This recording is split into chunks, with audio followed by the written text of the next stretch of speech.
Алматыдағы ең танымал ауруханалардың бірінде дәрігердің кабинетінің алдында кезекте тұрмыз. Осыдан шамамен 2 ай бұрын жол апатына ұшыраған болатынмын. Сол кезде ота жасатқан дәрігердің алдына қайта келу керек болатынмын. Бүгін соған міне келіп тұрмын. Неше түрлі адамдар кезекте тұр. Барлығы жақын арада ота жасатқандары көрініп тұр. Кенет көз алдымда мынадай оқиға орын алды. Анасы, әкесі және 6 жасар қыз. Олар орындықта кезек күтіп отырды. Жағдайлары жақсы екені көрініп ақ тұр. Өте қымбат киінген. Солардың жанына жасы 25-30 шамасында, бет-аузы тыртық, жұпыны киінген бір жігіт келіп отырды. Әлгі отбасы кішкентай қызының қолынан ұстап, ары қарай тұрып кетті. Кішкентай қыз анасының қолынан сілтеп жіберіп, әлгі жігітпен амандасқысы келгендей болып еді, анасы қолынан тартып, «Қызым-ау, ол жаққа жолама», деп қызының қолынан ұстап тұрды. Кішкентай қыз, «Анашым, ол жақсы ғой, олаға жақсы», деп еді. Әкесі сол кезде, «Қызым, есіңде болсын, бұлай түр жаман киінген адамдарға ешқашан жолама», деп жатқаны сол еді. Дәрігердің бөлмесінен бір қыз шығып, «Жанаева аяулым, осында ма?» деді.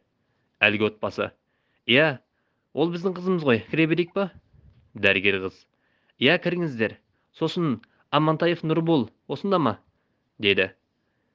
Әлгі бет-аузы тыртық жігіт орнынан тұрып, «Иә, ол мен». Дәрігер қыз, мен. «Сіз де кіріңіз». Әлгі отбасындағы әйелдің көзі шарасынан шығып, «Не, біз бірінші кірейік, немесе ол кірсін, бірге кірмей-ақ қойық», деп жиіркенгендей күй танытты.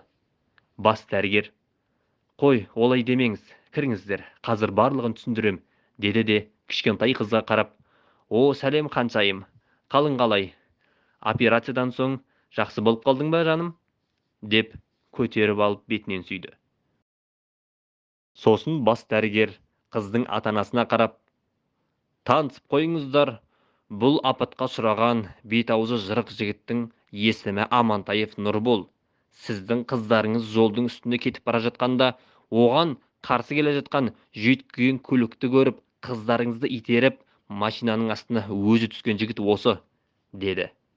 Шыны керек, бәріміз ана жігіттің бет-аузы шырам болғанға, біз оны нашақор деп ойлап тұрғанбыз. Әлгі оқиға, әлгі әңгімеден соң көзімізге жас келіп, не айтарымызды білмей қалдық.